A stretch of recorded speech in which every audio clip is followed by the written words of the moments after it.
today's video, I will be demonstrating how to enter a line of credit into a plan and also how to present the differences between plans that do and do not have lines of credit. First thing I'm going to do is create a what if scenario based on my client's current plan. So we're going to go to what if. I'm going to give this a name. And we're going to create this plan. You'll be able to see that you're in the what if line of credit plan now up at the top right, and I'm going to go to my plus button, debts and loans, select a line of credit. We're going to give this a name, a credit limit, and an interest rate.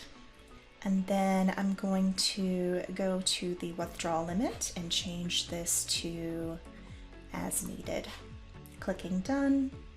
We now have the what if line of credit in the plan, and I'm going to go to plan settings, liquidation order, and I'm going to set this line of credit to be the first stop in our liquidation order so that everything will come out of this line of credit before we are liquidating any of her invested assets. Clicking done, and if we go to year view, can see the debt, this LOC, nothing is being drawn upon in the beginning, and then you can see slowly we're building a balance as we start using this for expense fulfillment. If we go to the retirement, you can see that we're drawing from the line of credit for her expenses, and we are leaving these accounts untouched so that they can take advantage of the compound growth. Now, if we go over to our Let's See screen, compare plans chart view, I want to look at line of credit versus our base plan, and I want to first compare and contrast the asset charts. If you look at the end of the plan and we look at the assets available in the line of credit plan, you can see that it is significantly higher than in the base plan. This is because the client's invested assets are left untouched and allowed to grow.